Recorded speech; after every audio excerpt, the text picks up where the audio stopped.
Finally, let me say a few words about Michael Spavor and Michael Kovrig. Michael Spavor's hearing took place earlier today. The court has not yet pronounced a verdict. Michael Kovrig's hearing is scheduled for Monday. Let me be very clear. Their arbitrary detention is completely unacceptable, as is the lack of transparency around these court proceedings. Our top priority remains securing their release. We will continue to work tirelessly to bring them home as soon as possible. I want to thank our many international partners, friends, and allies for their solidarity and support.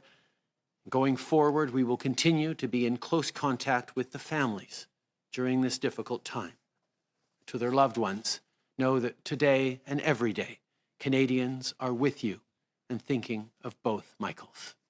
Well, National, I wanted to ask you, the Chinese embassy released a statement today calling Canada hypocritical and arrogant. It says that Canada is distorting the facts and insists that China is, quote, a country with the rule of law. What's your response to that, as it appears there's an escalation in tone from the Chinese embassy?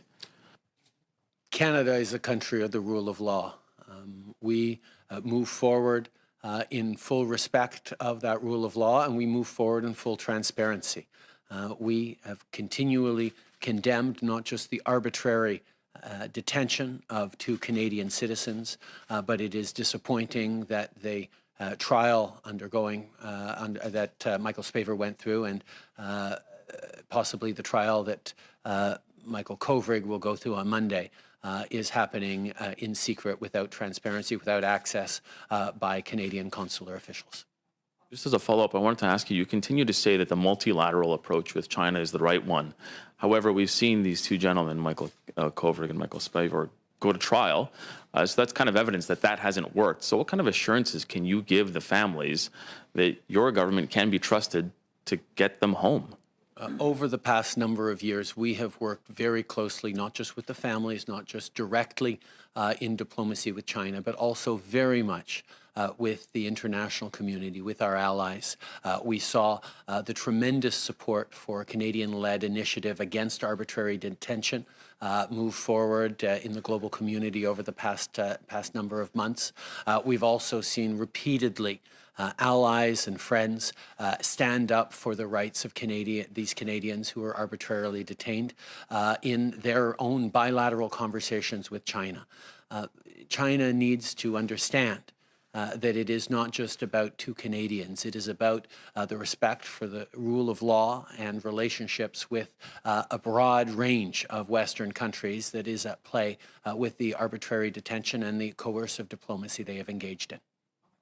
Hi, Prime Minister Tom Perry with CBC. There's been no verdict so far in the case of Michael Spavor, and I'm wondering what your interpretation of that is, what your diplomats in Beijing are telling you about that.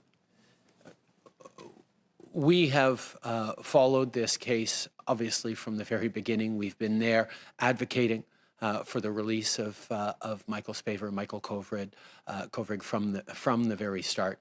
We've continued to work directly with the Chinese government. We've continued to rally allies who are concerned about this, not just because of these two Canadians, but because of the potential implications for their own citizens.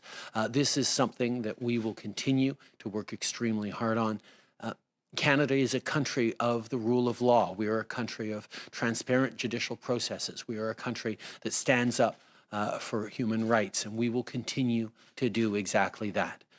We know that the processes will continue to unfold on the Chinese side, but on our side, we will continue to advocate for the release of these two Michaels and an end to the arbitrary detention of these Canadians. And have you received any assurance or indication from the Americans that they'll be raising the case of the two Michaels at Secretary Blinken's meeting with Chinese officials in Alaska? We were very pleased to see among the diplomats who showed up in at the hearing in Dandong that a number of our allied countries, including the United States, were represented to express our solidarity, our global solidarity in this case. And I can assure you that the United States continues to prioritize this case as it is something that is important not just to us but to them in terms of respect for the rule of law and support of citizens from around the world. I'd say Prime Minister Chris Nashkate, CTV National News. In your own words, you talked about this a bit here, but do you believe Michael Kovrig and Michael Spavor are getting a fair trial? One of the challenges around the lack of transparency on that process is it becomes extremely difficult to make judgments around whether or not the trial was fair.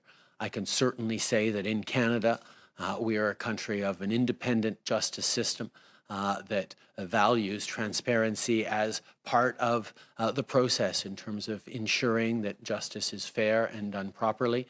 I'm going to continue to advocate for the release of these two Michaels who've been arbitrarily detained and push for transparency around the processes by which these trials are ongoing. Just a follow-up here. Do you trust that the Biden administration is able to provide enough support and can help solve the situation with the Michaels? And what kind of pressure are you putting on China? Have you explicitly phoned President Biden since the trials have been announced?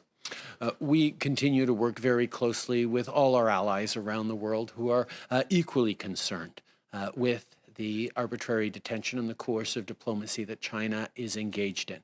We will continue to work very closely with all our allies, including the United States, on trying to resolve this situation.